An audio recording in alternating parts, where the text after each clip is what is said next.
we've noticed that there's been a 9% increase in queries related to team building, which is really interesting. Like, have you guys at PepTalk had to adapt your products, your services, like given the current climate to suit areas such as, say, remote team building at the moment? Yeah, and I guess suppose we've been lucky in some senses in that, we've never seen team building as just, the traditional away day that happens once a year. I guess for us, it's part of that holistic approach. So in some senses, we've been ahead of the curve, and we've known that the future of work has always been that people are going to be working remotely. I guess what no one could have foreseen that it would happen in such a dramatic, and unplanned fashion.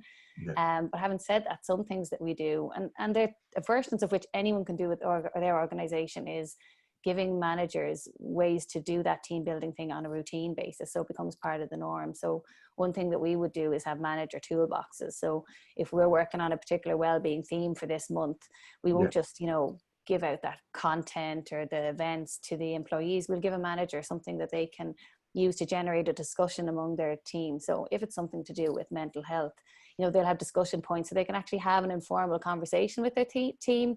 Some managers are really comfortable with this. Some people need those kind of supports to actually have that connection and that one-on-one, and make sure they're asking the right thing. And for us, that's how you build a team, is have that kind of empathetic leadership, asking the right questions, give everyone on your team a voice, because you're including all of them in what you call your team building.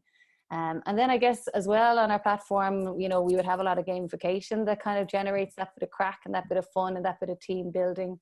Yeah. So one of the things we're doing at the moment as we speak is what we call our Workplace Wellbeing Championship. So it's a time of the year where we pit our clients against each other in a team competition that's kind of mostly around activity, but with an emphasis on the other areas of well-being too. So they're getting points for their company, so they're collaborating as a community within their organization, having a bit of banter and a bit of crack to try and win our Workplace Wellbeing Championships.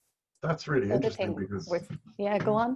No, I'm just thinking that that's really interesting because businesses are teams, and we are competing for clients and employees. And I suppose it's a really good approach to galvanize, and you're empowering leadership to kind of say, right, here's the tools, go off now, and not just a tool, but this is how you kind of engage with your team in a virtual space. Whereas before we would have done that in the boardroom or in a breakout room or off-site or whatever it might be. But can I ask you, how are virtual events being received by companies that were in the past very traditional, as in they were working inside in their own box, and now it's a virtual event?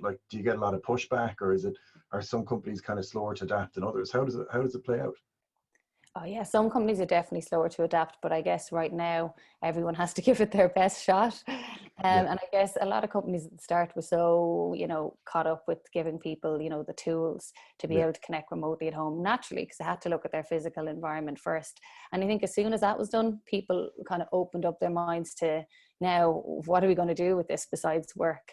So we've seen a really good uptake of our virtual events. I guess one of the things we found powerful is having a bit of regularity there. So we would have a big push every Friday. I think there's one going on right now at the moment with one of our mobility experts. And people are really it's a reason to come together that's not around work conversation, and something you can talk about after. The same with our team competition, the Workplace Wellbeing Championship. So it's something to have the banter about afterwards as well, that you all engaged in something outside of, your run-of-the-mill meeting. So we see all of that as really contributing to team building. It makes sense because I think you're probably sick of the work side of things when you get to try and team building. You want to be working on things that are just kind of bigger than what you've been doing on a day-to-day to kind of galvanize your team. So it makes a lot of sense the way you guys kind of approach it.